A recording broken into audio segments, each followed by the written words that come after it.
হুজুর না, মুরব্বী কম যেত না। হুজুর বসেন, এক মুরব্বী কইয়া এখন আমি আর রাস্তা দিয়ে হাঁটতাম পারি না, আমি মাস্ক লাগাইয়া আডন লাগে হব। মার হাবা কম উঠেন না, এই ওনারে বসাই দেন, কথা বললেন না, সবাই পড়ে না আমিন। যেই কথাগুলো বলছিলাম, আমরা এই দিনের মার্কাজটা যদি সুন্দরভাবে তৈরি করতে পারি, এই মার্কাজটা কিন্তু কিয়ামতের ময়দানে নাজাতের উসিলা হবে। এই ছেলেগুলো এখানে যারা পড়বে, মুরব্বী হেঁটে যাবে, সালাম দেবে আসসালামু আলাইকুম। এই ছেলেগুলা এলাকার মানুষদেরকে, বাপকে মাকে যারা সুন্দর করে সহিশুদ্ধ করে কোরআন তেলাওয়াত করতে পারে না, এই বাচ্চারা গিয়ে সুন্দর করে আব্বাকে আম্মাকে কোরআন সহিশুদ্ধ করে শিখাই দেবে। এই সমাজের বুকে ইনসাফ কায়েম করবে, এই সমাজের ভিতরে অন্যায় অবিচার একদিন দূর করবে। এমন একটা প্রজন্ম এই মাদ্রাসার মাধ্যমে বের হবে ইনশাআল্লাহ। যেহেতু ওনারা আমার আত্মীয়, মাদ্রাসার যিনি, উনি দৌড়ে দৌড়ে আমার দরবারে ছুটে গিয়েছেন, আমাকে আনার জন্য অস্থির হয়ে গেছেন।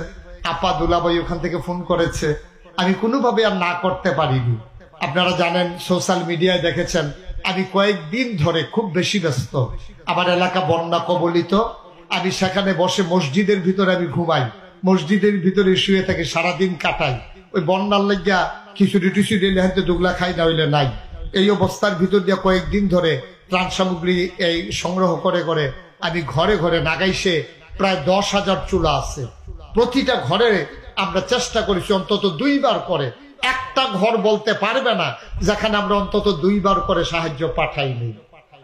মারহাবা বলবেন না? এইভাবে ওলামায়ে কেরামকে ভূমিকা পালন করতে হবে। ওলামায়ে কেরাম শুধু জানাজার সময় আছে, বাচ্চা হইলে আজানের বেলা আছে, ফার্স্ট দিন খতমের বেলা আছে, এটা না।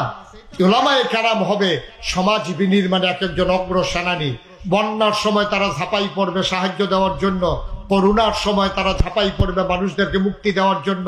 সমাজের ভিতরে যেখানে বিশৃঙ্খলা হবে, ওলামায়ে কেরাম যৌথ সমাজের মানুষদেরকে নিয়ে, নেতৃত্ব নিয়ে অন্যায়কে দূরীভূত করবে। ঠিক কিনা বলেন?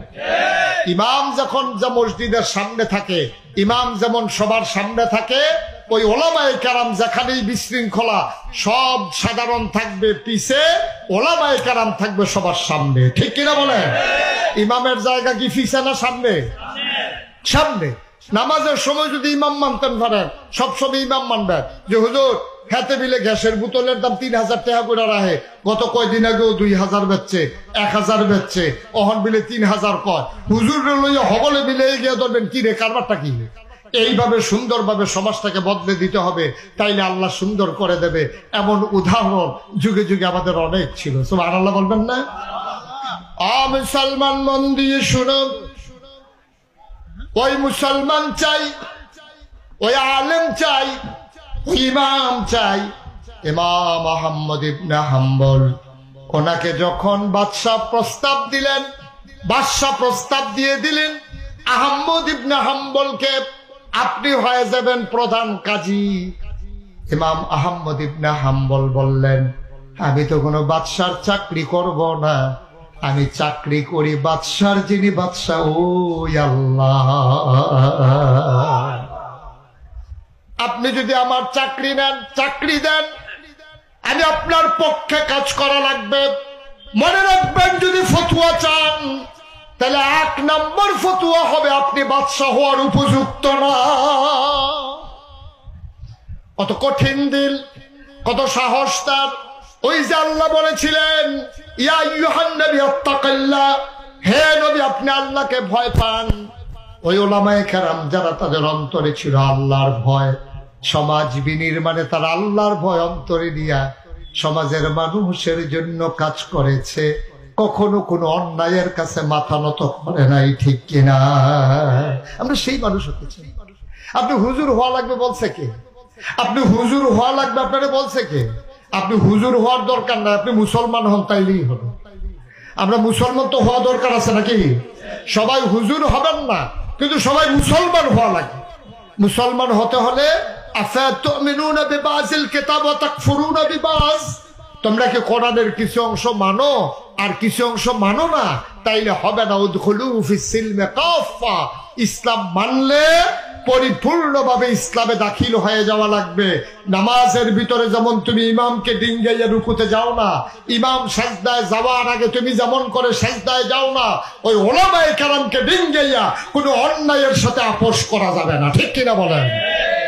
ওই ওলামায়ে কেরামদেরকে মেনে মেনেই চললেই তাহলেই শান্তি। বন্ধুগণ, আপনারা এই মাহফিলটার ওজন বুঝেন নাই।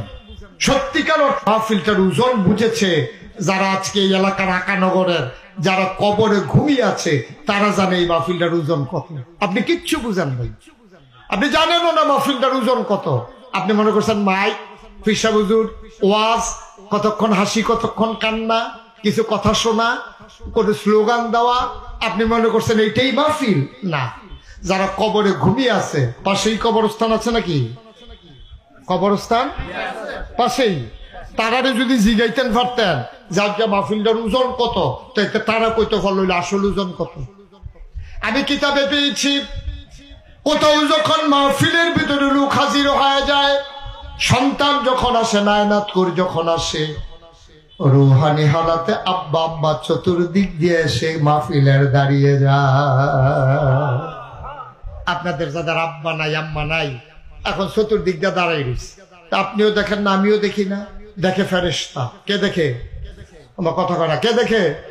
ফেরেশতা জিগা কি গো, এই গরমের ভিতরে কবর হলে তোমার হেন কি এবিডি কাম দেওয়ার কয়, ফেরেশতা তুমি তো জানো না, আমি তো আমার তো ফুতে মাহফিল আইছে, নাগেশের ফিসা বুজুরও আইছে, আমি তো আইছিলাম একটা কামে, তুমি আমারে তারাই দিও না।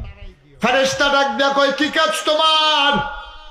কবরের ভিতরে ধাউ দাও আগুন, কোন শান্তি নাই, কবরটাকে জান্নাত বানাতে চাই। কি করে জান্নাত বানাবো? কবর তো জাহান্নামের টুকরা হয়ে গেছে। নাগাইশের হুজুর দোয়া করবে, আমার সন্তান দোয়াতে শরীক হয়ে আমিন আমিন করে কাঁদবে। আমি দোয়া নিয়ে দেখতে চাই আমার সন্তানের চোখের পানির উসিলায় আমি মায়ের কবর জান্নাত হয়ে গেল কিনা।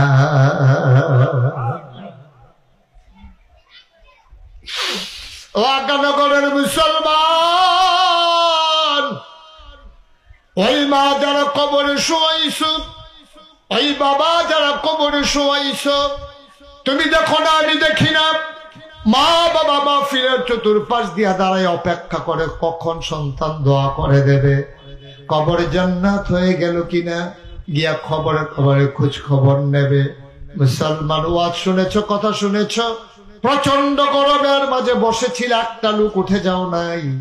মিনতি আমার একটা আবদার, আমরা দোয়া না করে একজন মুসলমানও বাড়িতে যাব না ইনশাআল্লাহ। সবাই রাজি আছেন ইনশাআল্লাহ? এই যে তেজে যাইতে আছে, হাতে কি ইনশাআল্লাহ কই যাইতে আছে? বসেন সবাই, আমিন কর। আমরা এখনই দোয়া করে দেব। দোয়া করে আব্বার জন্য দোয়ার দরকার আছে নাকি নাই? আমি অনেক মাহফিলে বলি, আপনি যে দোয়া না করে চলে যান, আপনি যাওয়ার আগে দিয়া কাগজ কলম থাকলে একটা লাইন লিখা যান,